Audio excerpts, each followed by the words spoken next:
Auzubillahi minash-shaytanir-rajim. Bismillahir-rahmanir-rahim. Today we'll discuss about the benign breast diseases. I hope all of you are well.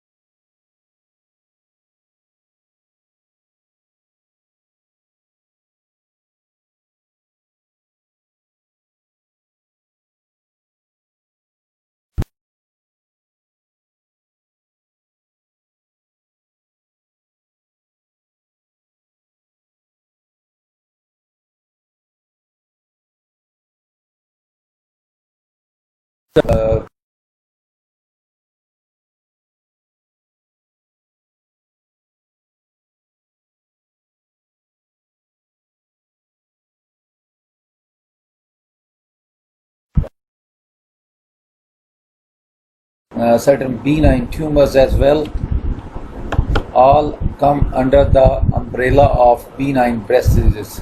So very useful. They have been very confusing, the classification about the benign breast diseases, but the most recent and acceptable is the ND. ND stand for aberration of normal development and involution. As you all know, ND breast reproductive life of the female breast is in the reproductive period is consists from menorrhagia up to the age around 25 to 30 years of age, the age of development of the breast, and then the later half, the first half is the area of development, and the second half of the reproductive life of the female breast is the time of involution, when the breast starts involuting and most of the granular tissue and the fibroelastic tissue is being replaced with the fatty tissue, and breast become relaxed, lax, pendular, as compared to the more granular breast in the first half of the reproductive life. So any abnormality, any aberration of normal, either normal development or during the process of involution, we call this ND. Or ND, as you know, stand for A for aberration of normal development and involution. So ND is basically insignia or the nomenclature for the benign breast diseases, and is the latest classification. So when you talk about the benign breast diseases, it will further divided into the different lesions which present with the lump or the breast mass. So the most common are the breast cysts. Cysts or breast cysts, they are fluid-filled cavities, and they are fluid-filled cavities. 1 out of every 14 women. It's very common. They may be single and they may be multiple in 50% of the cases, and they are recurrent. They are very much influenced by the hormonal manipulation during the menstrual cycle and the reproductive life of during pregnancy, lactation and menstruation. So these people feel more, they cysts become more tense and sometimes tender during the luteal phase of menstrual cycle, premenstrual period, and they may be tense, may be tender, may be painful, or mostly they are painless. They are diffuse lump, or there may be a tenderness, they are common. And on clinical examination, sometimes you feel that the breast is lumpy, bumpy, and when you go for ultrasonography, you will find single or multiple simple cysts. And sometimes just you need to reinsure the patient. So nothing is needed. If they are large and they are recurrent, you can aspirate them. Very rarely you need to excise these cysts once there is doubt about the malignancy. That's how they are looking like on ultrasonography.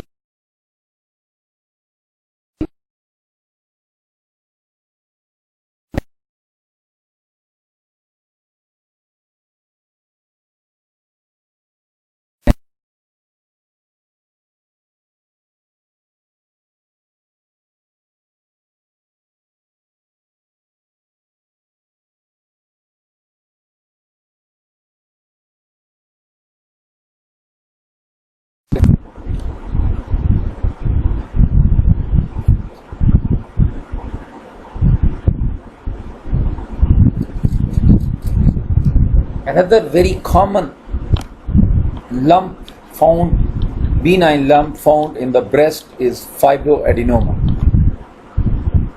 Fibroadenoma are also called breast mouse, and they are very common benign breast tumor, and they are oftenly seen in the first half of reproductive life in the female breast. And they are stromal and epithelial element fibroadenoma. That's why the name is fibroadenoma. Stromal and epithelial elements, most commonly under 30 years. I mean, first half of reproductive life, they are formed solitary and maybe multiple. They increase in size gradually and they are freely mobile. That's why the name breast mouse has been given. Sometimes they continue to enlarge and attain a large size. They are called joint fibroadenoma, and mostly they are more than 5 centimeter in diameter. We call them joint fibroadenoma.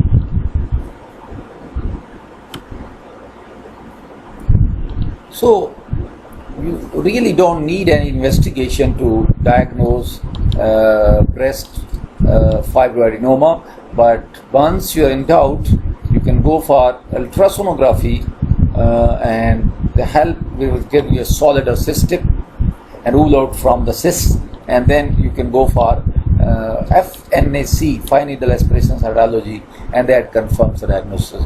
Once the diagnosis has been confirmed, just smaller fibroadenoma can be easily left alone, and you reassure the patient, and regular follow-up is needed. Otherwise, larger fibroadenoma, symptomatic, or when the patient wishes so, you can excise it in the form of enucleation or excision of the lump and send it for the pathology for the confirmation. So that's a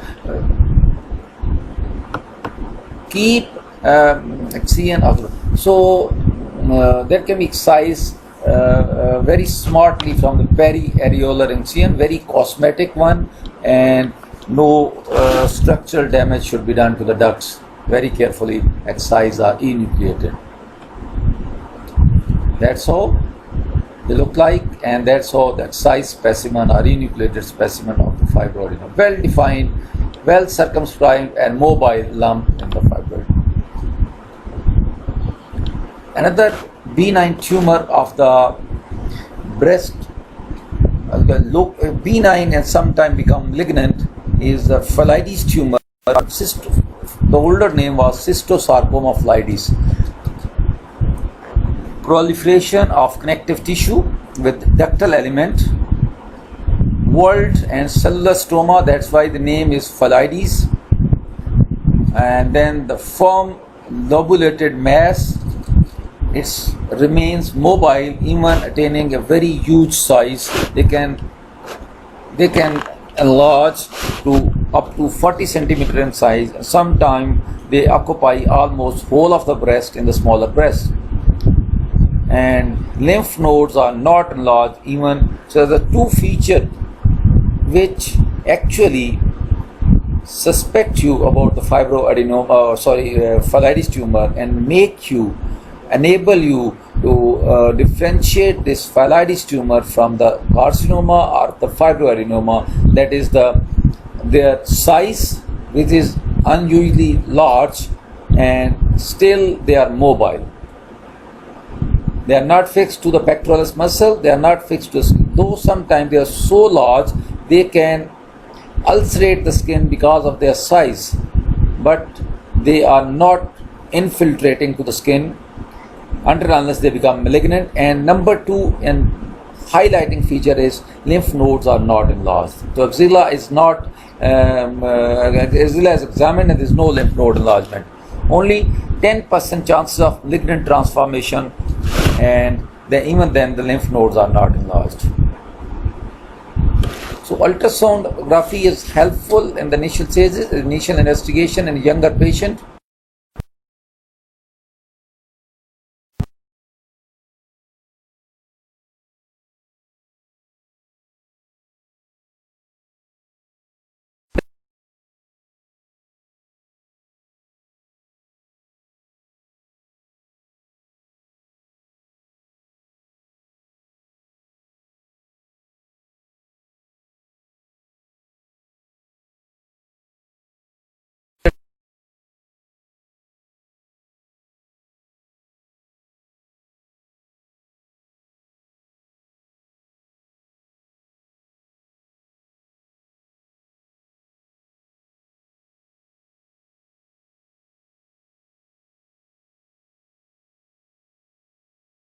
That's how they look like.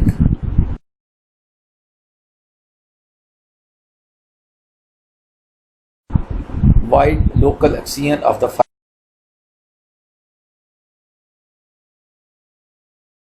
fibroadenoma, and the mammographic feature on X-ray. They see the multiple density just distorting the shape, but no cluster of calcification as seen in the malignancy in cystosarcoma of Lightis. Fibrocystic disease, another very common problem, very crippling condition in female around the second half of reproductive life, mean above the age of 35, and this almost around the perimenopausal area, when there's intense hormonal changes. Many of the internal hormonal changes occurs, and they can be clinically diagnosed. They can be sometimes mammographic finding and histological finding to rule out the malignancy, which has been in doubt in many of these patients. They are not dangerous, but they are very much crippling and disturbing to the patient.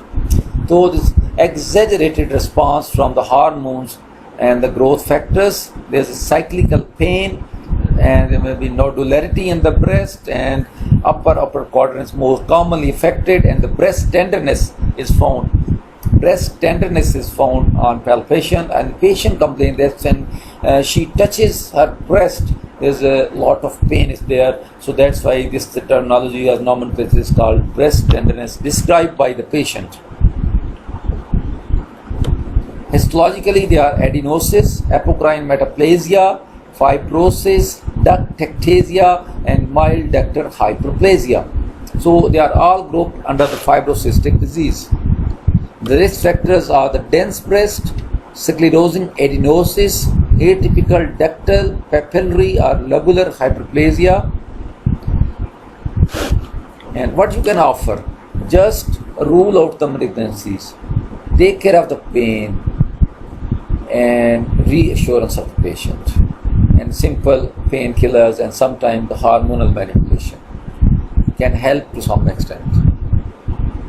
So it's a group of conditions which come under the umbrella of fibrocystic disease. Another very common problem of from the benign breast disease is mastalgia, though it's a complaint. But mastalgia is such a major complaint that it's come under the separate heading and is further divided into non-cyclical and cyclical mastalgia. So it is important to differentiate cyclical and non-cyclical mastalgia. Non-cyclical mastalgia may be from the breast tissue or from the outside the breast, like the costochondritis, rib pain, chest wall muscle problems. So they can present with the breast pain. Sometimes the infected sebaceous cysts, skin lesions, they may be presenting with the pain in the breast, and the patient related to the mastalgia. So we call this as mastalgia, and cyclical mastalgia is further divided from the pain arising from the breast or pain arising from outside the breast, non-breast tissues. So imaging, which clinical examination is important, but imaging can help you, like ultrasonography, and to rule out any lump or confirm any lump in the tissue, and the x-rays for the costochondritis, chest x-rays, and sometimes if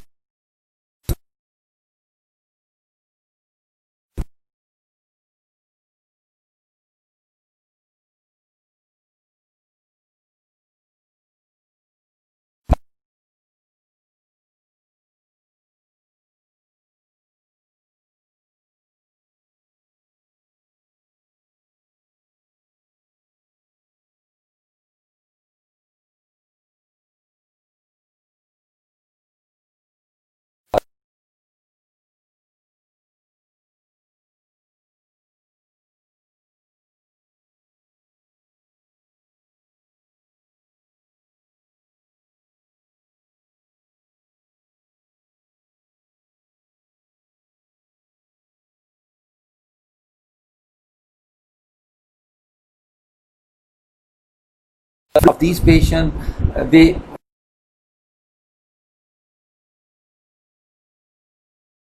relief once the menstruation starts, they relieve the pain. Pain is relieved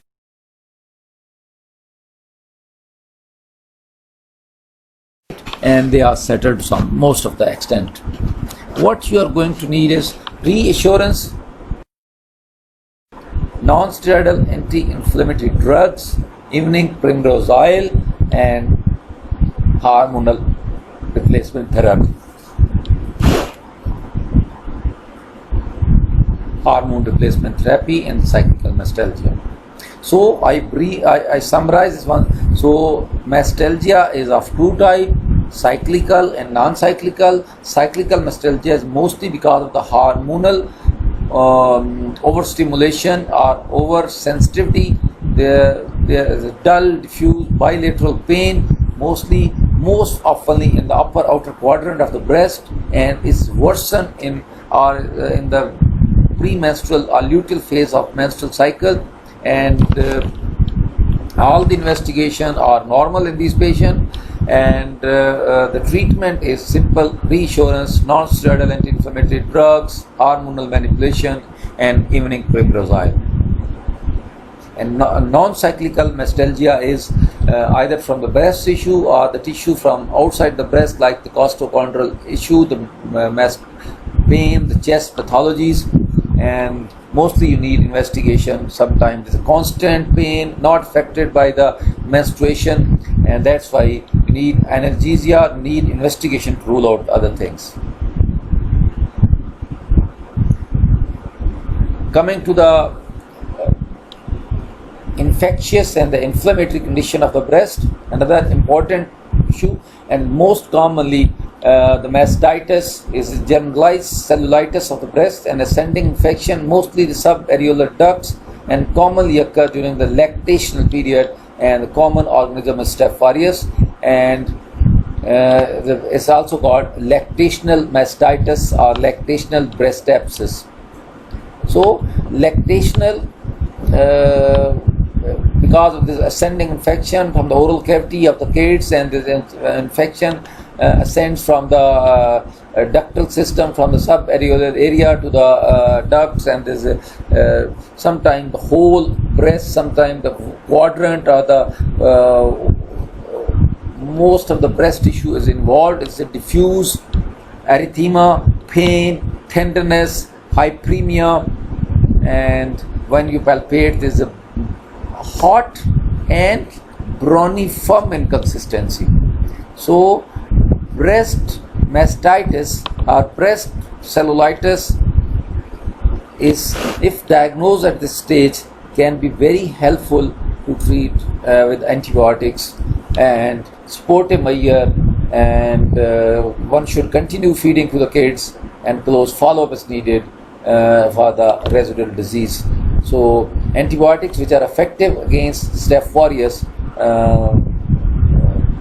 like moxifloxacin, fluoxetine, flucloxacin, and clavulanic acid, they are very effective drugs. Hot or cold fermentation can be helpful. Sporting bra is helpful, but one should evacuate the if breast kids are not feeding, then one should evacuate the breast with the breast pumps. This is very important, will be helpful to relieve the pain of the person. So antibiotics, anti-inflammatory drugs, sporting bra, evacuation of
Principle of the surgery, the general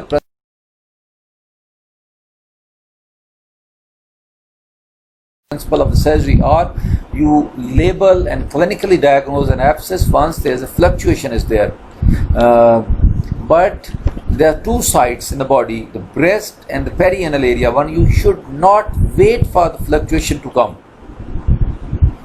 Suspect breast abscess in all cases of mastitis, and ultrasonography can be helpful. Once you are in doubt, they can help you to localize the pus. Once the ultrasound says there's pus, treat it as an abscess. So don't wait for the clinical manifestation of fluctuation, for till that time a lot of damage to the breast tissue has been done. The treatment of the breast abscess is antibiotics, as we have talked in the breast mastitis, anti-inflammatory drugs to relieve the pain and inflammation in these patients. And the final treatment, as you know, the basic principle of the surgery is evacuate the pus when it is there. So how you can drain the pus? By needle aspiration percutaneous under ultrasound guidance. If the pus is thick, then you can go for incision and drainage of the abscess, and wash the cavity with antiseptics and do daily dressings and continue with anti-inflammatory drugs, and the breast should be evacuated with the breast pump if the child is not lactating.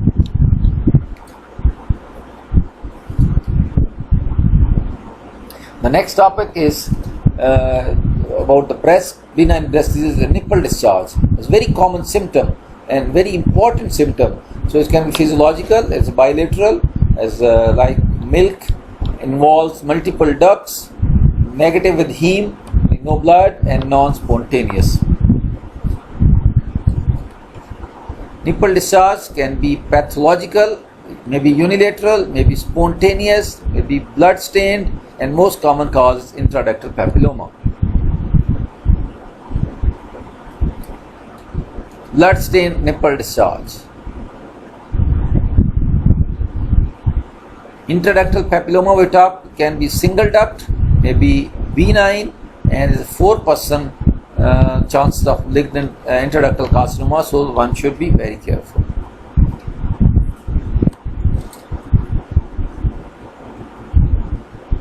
So other causes of nipple discharge could be apart from the pathological causes. Just have a list of causes. You can have a milk discharge in galactocele. You can have a discharge of serosanguous discharge in the, or green discharge in the duct, ectasia, or the periductal mastitis. You can have a discharge in the form of pus in a pyogenic condition like mastitis, and then you can have a discharge of blood stain discharge in a duct papilloma, as we were talking, and the malignancies. So this long list of condition which can lead to discharge from the, one should be very clear to check the undergarments and ask the patient in history and examination, press the breast areola to squeeze to see that what type of discharge is coming, and then the characteristics are important. If there's a pus, there's a serosanguous, greenish discharge, the color is important, the consistency is important, and then go for cytology to rule out the malignancies. So these are the few conditions. It's called recurrent or continuous nipple discharge, and can be unilateral, can be bilateral, mostly pathological or unilateral, may be associated with duct, nipple retraction,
Some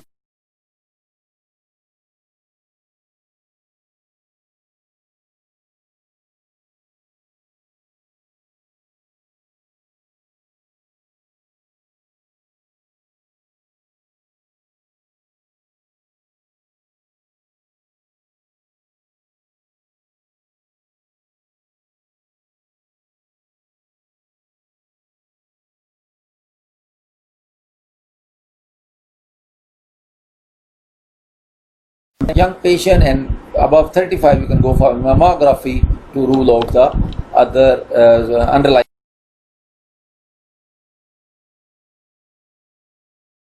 malignancy.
Position.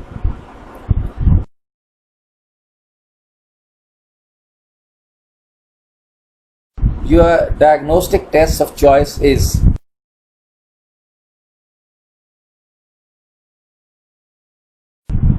either the mammography,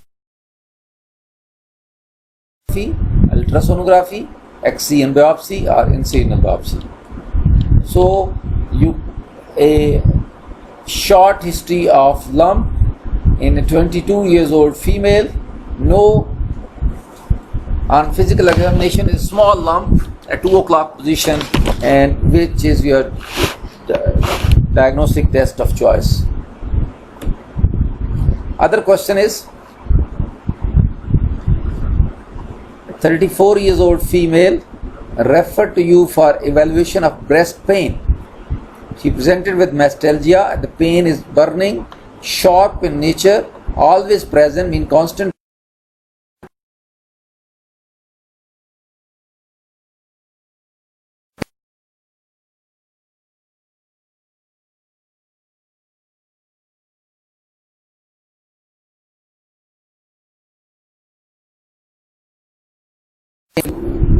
Will go through the lecture, and then we will submit you the around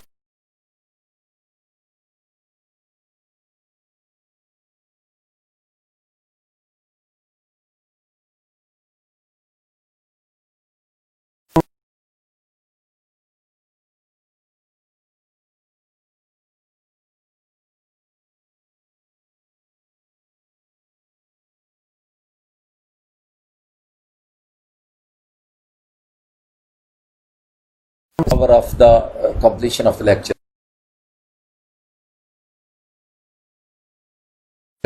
Thank you very much for your attention, and the next time we will talking about the malignancies of the breast. That's a very, very important topic.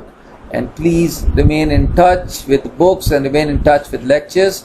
Please concentrate on these teaching programs, because this is going to be helpful for you people. Thank you very much.